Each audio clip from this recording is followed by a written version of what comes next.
Hello guys, pasyalan ulit natin yung aming papaya, mga papaya. Last time na nag-vlog ako dito, may ano na siya, may bunga na siya pero maliliit pa lang. Ngayon no, medyo malaki na yung bunga niya oh. Oh, ang galing. May bunga na siya.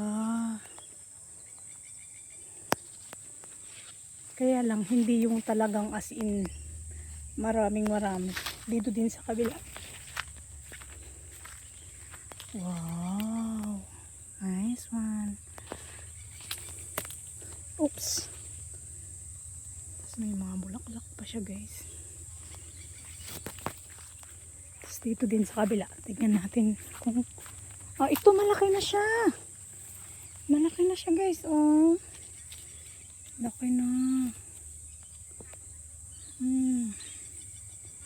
Pag sabay-sabay mamumunga to, oh my gosh, ang daming papaya nito. Ang saya.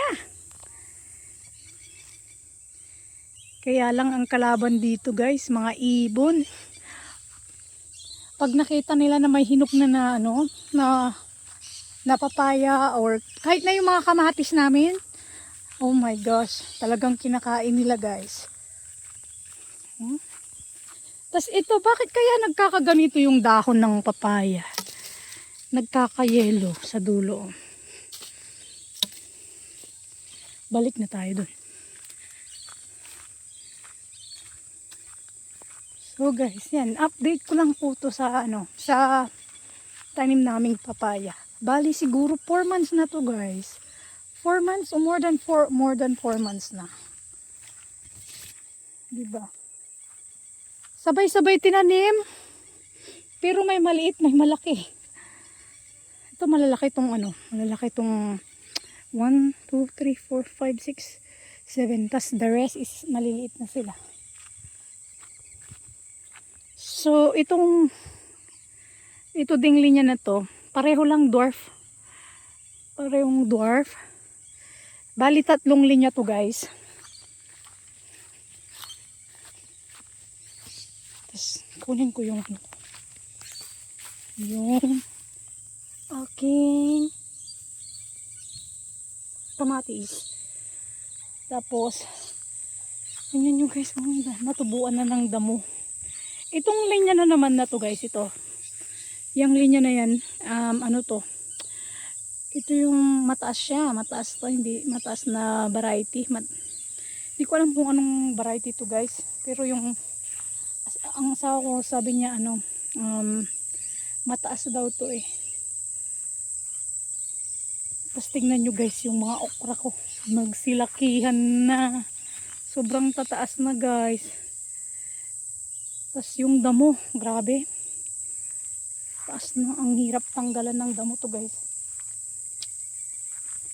Ito po, ito mayroon na akong free na tawag doon, seeds, para pwede ko po ulit siyang itanim.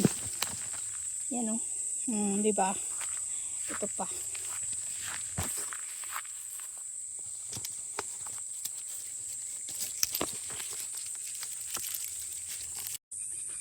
Tignan nyo yung mga tanim ko na mais guys.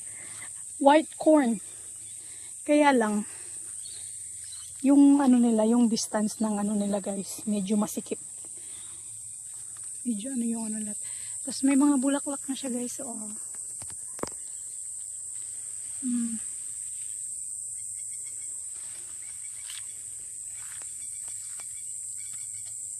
Oh my gosh.